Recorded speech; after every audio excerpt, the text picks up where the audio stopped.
पेट। ए रानी हो नी मन बातो हर प्लेट के तना रेट पहो खबू से। ए रानी हो नी मन बातो हर प्लेट के तना रेट पहो खबू से।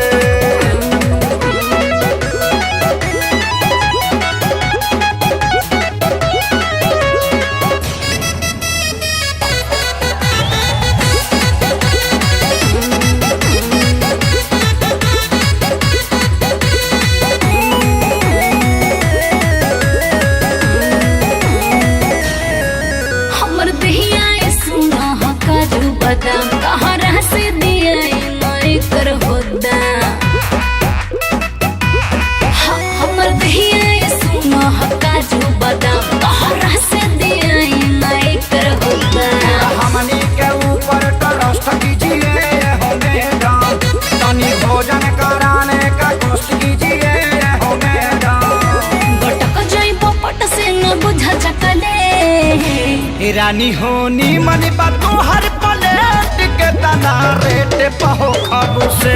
ए रानी हो नी मन बातो हर प्लेट के तना रेट पहो खबू से।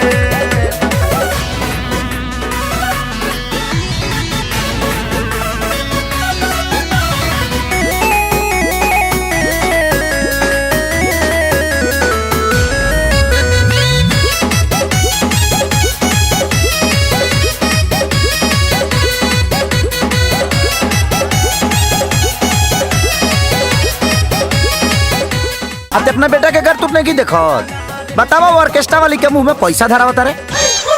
तो हमरा भावना के कबो कद्र ना कैला बेटा। तो का करब ब्याह करो। तारा काला सा हम बियाह ना करब, ठीक बा। हम तोहरा ब्याह के बात नहीं करो, तब अपना ब्याह के बात करता नहीं।